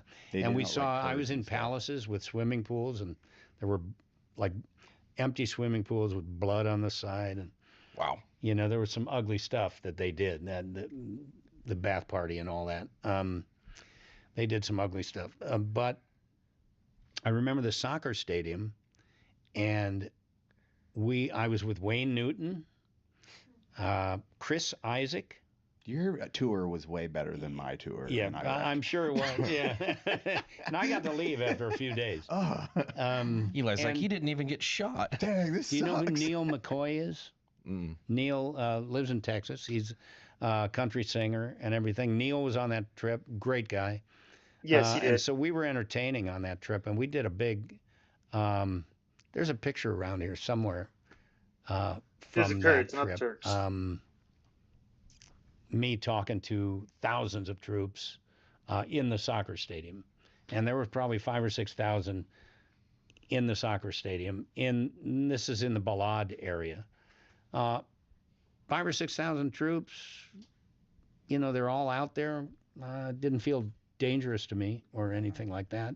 It felt like, okay, we're here. It's November 2003, fairly early on after we kind of started occupying things. We went out to visit some Iraqi schools that they had helped to rebuild. I started a program after that called Operation Iraqi Children. We started shipping school supplies over to the troops in Iraq, and they would take them out and give them to the kids, put them in the convoys, roll into a sort of somewhat tense situation, just get out, started handing out stuff, and it changed the mood. So that was a good program, and that started because of the November trip. So I didn't feel.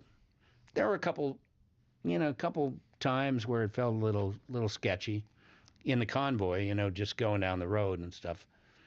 You're kind of looking around, wondering what's going on. But we were pretty good. Nothing happened. Do you know if anything happened like to any of the others? Like, because I want to say there No. was one show that did get attacked, but I don't remember, or an attack happened during the show rather. A lot of the I times, don't remember. you'd have mortars. I was gonna expect you to deal with like one mortar incoming, and it is, as you said, Balad's huge. Like Balad is a massive base, Yeah, that was big. Yeah. and you'll have one that's. Did they even have the alarm systems at that time, or is it just No. like, oh yeah? So it's boom, boom, boom. You'll hear them. You'll see either people running or they don't care, and they're like, whatever. But was it only about one mortar situation? Yeah, that night, because I was no only there doubt. that one night. Of course, the one night you're there. Yeah, I was there course. that one night, but it seemed kind of routine, like it was a sort of a routine thing, or something. Oh, yeah. Incoming. Oh, dude, Speaking of yeah. incoming, Yeah, What's up, buddy? incoming at that time of night. Oh, yeah, it was a daily. If you lived yeah. on a big base, it was expected. If you lived out in sector and a cop, never get mortared because it's so small. But when you're on a giant place like Balad or Eagle, any one of those is just shoot a mortar and see what happens. Yeah, when I was at Bagram in Afghanistan, some similar things. Some alarms went off. We had to hunker down and stuff like that. But I don't recall anything coming in. But there was a reason they set the alarms off. But so yeah, you feel sometimes some pretty dangerous situations. On the other hand, I'm with a group that's surrounded by a bunch of guys with guns.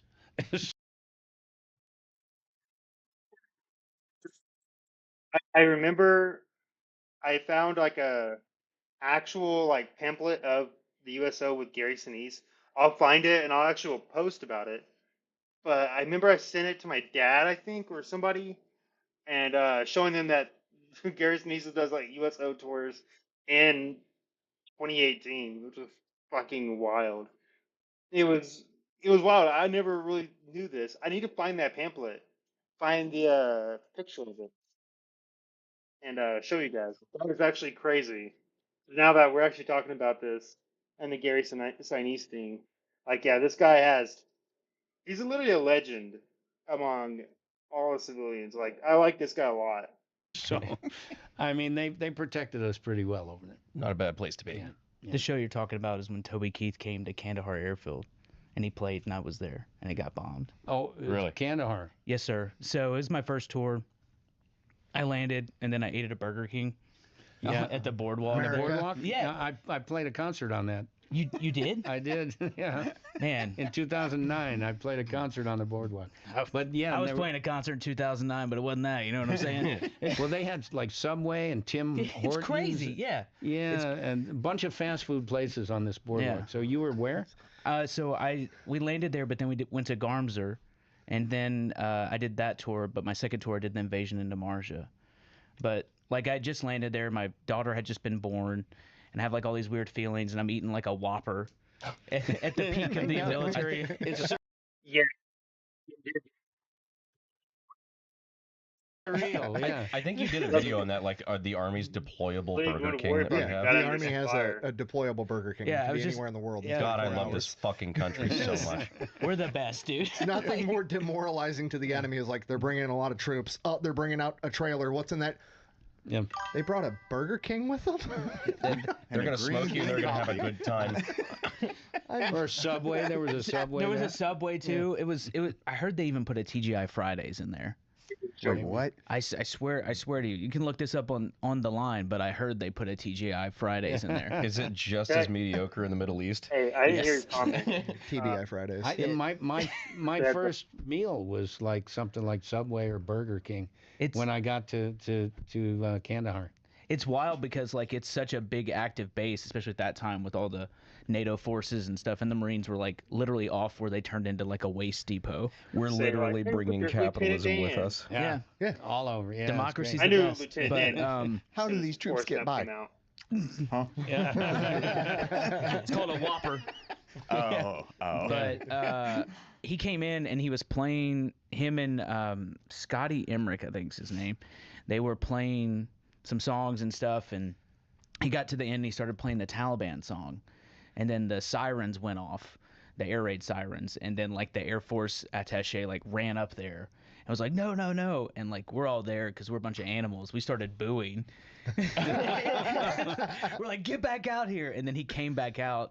And he's like, well, I guess I'm going to finish the Taliban song since they're attacking us. And he finished the song, and then they took him away. But it was like crazy. I had a belly full of Burger King and Toby Oh, my Keith gosh. singing the Taliban song while But the he Taliban wasn't were- playing on the boardwalk, though. Right? No, he was like off in a different area because they wouldn't let us go over there. But he was just like, the Taliban, baby. You know, like They this. banned the Marines from the boardwalk? Is that what you're telling me? Shortly thereafter, we were not allowed to go back to the boardwalk. I Yes, wonder why.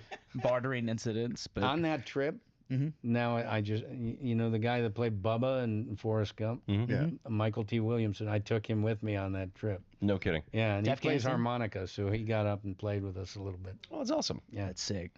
It's crazy, and you know, just from my perspective as a veteran, I really appreciate everything your organization has done for so many people. Tyler Vargas Andrews, to name a few. Like you've literally changed lives and gone out of your way to help people who need it the most, and like really show what true patriotism is, and it like means a lot to me. Thank you. Like from like the deepest part of my heart. I'm not often serious, but I do mean this. Well, I appreciate what you did for our country. Oh, So. It was my honor. Yeah. So thank you so much. I'm gonna trade back out with a more I handsome love it. version. Yeah, It's thanks for crazy. sharing that. Oh Tom. yeah, it was awesome. Yeah. Thank you, sir. Good stuff. Just the amount of work you've done, and go into more depth with what your foundation does, See. because it changes lives in different ways and how it helps the community. So, what is some of the big ways Gary Sinise is helping Marcus veterans is a really or good one soldiers too. Or families. or families? Right. You know, like I said, I got involved a long time ago, decades ago, and it just kind of spiraled into something. I wrote a book called Grateful American, and there's a chapter in the book called Turning Point, and that is really the September 11th chapter, and what that moment What's up, Holly? did to kind of galvanize me toward the service or veterans and first responders. And one way, before I had my own foundation, one way that I would do it was start with a lot of different foundations that were in a lot of different spaces, right? Helping our wounded, building houses for them, helping our families of our fallen, entertainment, whatever it was. And I would get involved with a lot of different organizations and support them. And so that gave me a lot of insight into I really where the have needs an were. issue with it because, like, I got so much background and noise of what like different organizations cooking were and doing all. to fill those It's actually needs, impossible. and to how do. I, as a public figure, could best benefit Yeah, that I effort. got so much background noise. So I started getting more and more and more involved in all these different efforts. I actually, the home building stuff that we do, where we build houses for our wounded service members, that actually started, I got involved with that before I had a foundation. So once I created the foundation, we created a program, we started raising money. Now we just gave away our 101st home that I've been involved with since 2010. The mic is And so about talking and 15 crackling years. and all.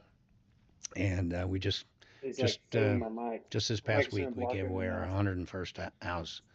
But I saw that was a need that See, mic check. was we got not some now. it was not a service Going that up was now. provided to our Vietnam veterans when they came home, right? Oh, let me build you a house, you know. It was Vietnam veterans disappear because it was not a good time to be a Vietnam veteran. I didn't want that to happen again, you know, to Afghanistan and Iraq veterans. And so got involved with the home building effort, started doing that. Now we have a very vigorous program where we not only build homes, but we provide adapted vehicles, mobility devices, you know, track chairs, wheelchairs, that kind of thing. We do home modifications. So we have, you know, dozens of home modifications in the queue right now, where we will go in somebody's, you know, and we do these for elderly veterans. We do this for anybody who's serving, right? You got a lot of aging veterans, and you know maybe they're having trouble in their house. They can't get up the stairs anymore. We make the bedroom downstairs much bigger for them. Yeah. We go in, we fix the bathroom up, whatever. We do modifications, but we're still building a lot of homes from the ground up for people that have been very, very badly wounded. Tyler is one of those. Yep. You know, in fact, Tyler Vargas Andrews, when he was first wounded in that stupid withdrawal, I reached out pretty quickly to the hospital to find out what was going on with our wounded, and talked to his mom, and started communicating with his mom because he couldn't really communicate. And I wanted her to know that there were services that we could provide should he need that. And I'm glad that eventually he came around to really hard, applying for the program. You know, he's sacrificed a lot. And we want to do something to give back to him. So we have a couple of our wounded from the Abbey mess that we're building for. We probably have 20 in the queue right now. I mean, we thought maybe this was going to start to wind down a little bit. There wouldn't be as much of a need for us to build these specially adapted smart technology houses for badly wounded service members, but there are a lot of needs out there. So I don't want to be somebody who says no a lot, you know. So we have a pretty vigorous program, and we're trying to provide those services on multiple fronts to help a lot of different people. We've had World War II programs for World War II veterans. We just you know, we're taking a bunch of Rosie the Riveters down to the New Orleans to the National World War II Museum, wherever we can serve those who have served and defended and protected us. That's where I want my foundation to place its efforts, and I feel blessed that the American people have kind of put their trust in us to send us their donations, or they help us if we have a special project or something, like we'll have a disaster, a hurricane or something like that. Our National Guard starts going in helping. Well, we back them up. We'll go in with disaster relief stuff to help the people. So we're operating on a lot of different areas. Check. Can I get a mic Mainly check? focused, of course, Alrighty. on supporting Hey, first hey, what's responders, up, Well Plural? supporting B? our How you doing, veterans, man? supporting our active duty, supporting our families of our fallen. See, that might make a Wherever difference. we can place our hands and wrap our arms around these people. That's what I want my foundation to do. And I'm glad you brought up the mobility part of that, because a lot of people don't realize just how bad the VA is with stuff like that. I mean, I'm representing now, or about to be, one of the biggest veteran districts in the entire country with, Fort Sam Houston, Fort Bliss, Yeah. everything like that. Look, can you hear me? There's people that I've talked to that, Sometimes need, for can't, example, like sometimes a can. mobility, like a wheelchair, electric wheelchair, Hello. essentially. And there's limitations on if it breaks. Like, for example, in this case, like a battery broke. Like, okay, well, can we get it replaced? Yeah. Well, no. Okay, well, if I go out and purchase the battery, will you service it? Well, also no. Okay, well, can I get another one? No, you're owed one every 6 years, I think is the cutoff. And so this guy's he's being forced to wheel around as elderly disabled veteran. I don't think there's an excuse for that. You know what? Here's what I would say about that.